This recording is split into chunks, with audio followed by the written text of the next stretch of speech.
लोकसभा चुनाव की सरगर्मी अब बिहार में तेज होने लगी है। सत्ताधारी गठबंधन एनडीए और विपक्षी दलों के गठजोड़ INDIA के नेता चुनाव तैयारी में जुट गए हैं।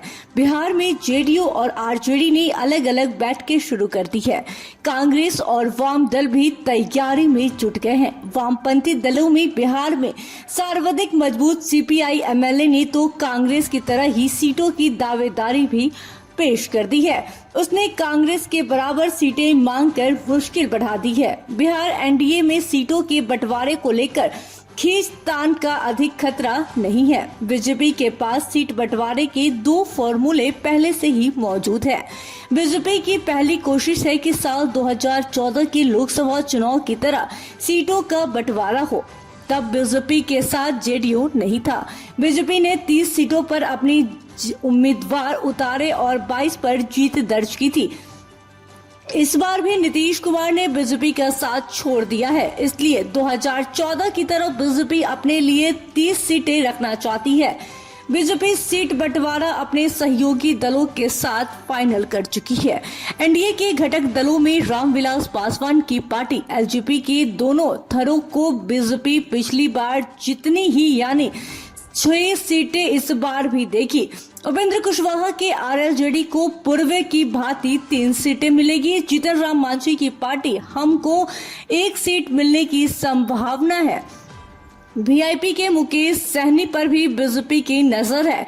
उनके लिए भी मांझी की तरह 1 सीट बीजेपी अपने कोटे से दे सकती है।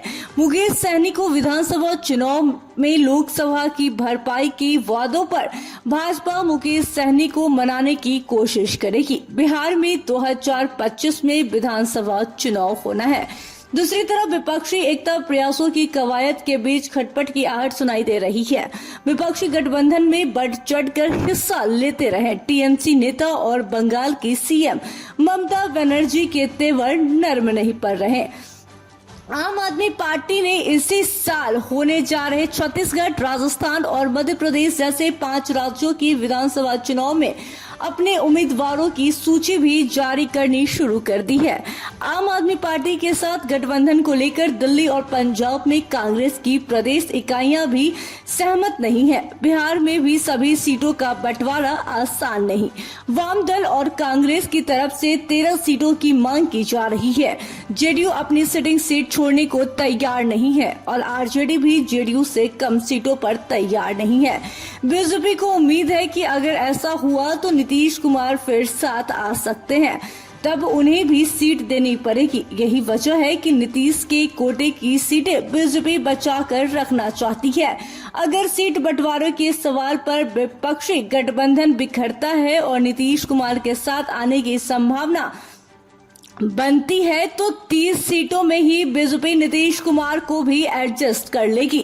दिल्ली में प्रधानमंत्री नरेंद्र मोदी और नीतीश कुमार के बीच जो केमिस्ट्री दिखी उससे साफ है कि अपने दरवाजे हमेशा के लिए बंद कर देने का दावा करने वाली बीजेपी नीतीश कुमार की बेसब्री से इंतजार कर रही है। Bureau report, city post live.